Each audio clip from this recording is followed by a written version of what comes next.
अमृतसर में जो घटना घटी है उसको आप कैसे देख रहे हैं, कौन है इसके पीछे? देखो, मैं अगर आप मुझसे सच सुनना चाहते हो तो ये मुझे ऐसा लगता है कि एक षड्यंत्र है जो चुनाव के समय इसलिए किया गया है जिससे किसी पार्टी को नुकसान हो, किसी पार्टी को फायदा हो। मैं स्पष्ट रूप से कहूँ, भारत में जो लोकतांत्रिक दल हैं वो बातें बाबा साहब की करते हैं लेकिन उनके रास्ते पे चलते नहीं हैं। अभी आपने देखा पिछले कुछ समय पहले पार्लियामेंट में बहुत डिबेट हुई, सब कहते मैं बाबा साहब का बड़ा अनुयायी, कोई सर पे फोटो लगाता, कोई दिल से लगाता, कोई झंडा लेके घूमता, लेकिन बाबा साहब के विचारों पे चले बगैर आप उनके अनुयायी कैसे हो सकते हैं? बाबा साहब ने तो सबको, गरीबी की रेखा जो है, गरीबी अमीरी की रेखा, इसको ख़त्म करने की बात की, लेकिन आज तो देखो 10% लोगों पे 72% पैसा है वेल्थ देश की, 1% लोगों पे 40% वेल्थ देश की, और बाकी 28% पैसे में 90% आबादी सर्वाइव कर रही है। यानी कि हम जब समझाते हैं साधारण भाषा में, सोचिए 100 रोटी हैं,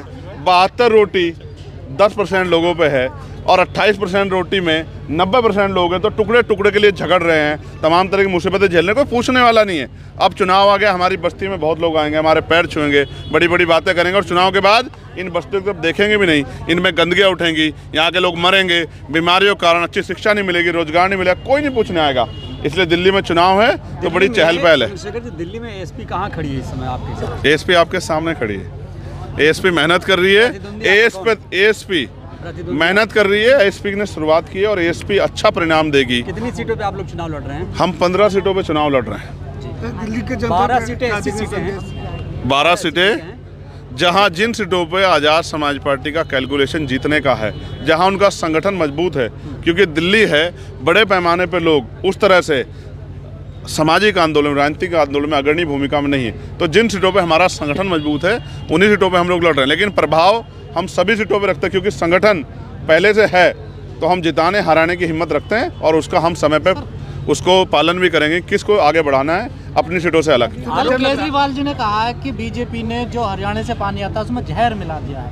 नहीं, मैं इस तरह की बातों को भी होने का, जनता का क्या देखें, जो जहर मिलाएगा उसको कानून सजा देगा। देखो, ये चुनावी भाषण है, इस तरह के भाषण जरूरी हैं एक दूसरे को नीचा दिखाने के लिए, हम ऐसी राजनीति नहीं करते। मैंने आपके सामने 2 फ़ोन किया, एक फ़ोन मैंने पंजाब में किया और एक फ़ोन मैंने हरियाणा में किया। पंजाब में आम आदमी पार्टी की सरकार, इन्होंने वादे किए थे वो नहीं पूरे किए, और हरियाणा में भाजपा की सरकार, कांग्रेस का मसले जिक्र नहीं किया, उनके हाल खराब है, उन पे विचारों पे क्यों समय खराब करना। जी को फोन नहीं कर रहे हैं आप? मैंने किया, एक नया इंटरव्यू आएगा उसमें देख लेना, नंबर इसलिए लिया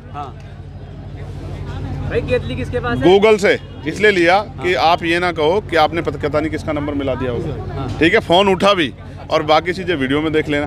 फ़ोन उठा, मैंने उनसे रिक्वेस्ट की, अभी तक जवाब नहीं आया, तो आप बाकी चीज़ें आप उसमें देख लेना। लेकिन मैं आपसे भी कहूँगा, मेरी टांग के अच्छा अगर मेरा साथ दोगे तो ये जो आज जो हालात है देश में कि बहुजन समाज और उनके अधिकार ख़त्म होने की तरफ हैं, देश हिंदू राष्ट्र और तमाम तरह की जो है ऐसी चीज़ों की तरफ बढ़ रहा है जहां अंधविश्वास, पाखंडवाद ज़्यादा बढ़ावा दिया जा रहा है और बुनियादी सवालों मुद्दों पे सवाल नहीं हो रहा है, तो शायद आपको और आपके आने वाली नस्लें भी आपका सम्मान करेंगी। वरना जब सब लूट जाएगा तो लोग आपसे भी सोचो, आप चंद्रशेखर आज़ाद को माइनस कर दो सर, आपके सामने क्या आपके पास लोकसभा में कोई आवाज़ है जो ईमानदार से बाबा साहब अम्बेडकर के मिशन को आगे बढ़ाने के लिए बोलती हो या गरीबों के लिए बोलती हो?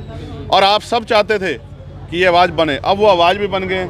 अब तो जो है मैं आपसे भी कहूँगा कि आपको साथ देना चाहिए, क्योंकि मैं अपनी ड्यूटी को पूरी ईमानदार से कर रहा हूँ। साहब का भक्त कौन बड़ा, बीजेपी या आम आदमी पार्टी भी वर्तमान में कौन? नहीं, भक्त उनके बहुत हो सकते हैं, अनुयायी बहुत कम है। हम उनके अनुयायी हैं और उनके रास्ते पे चल रहे हैं।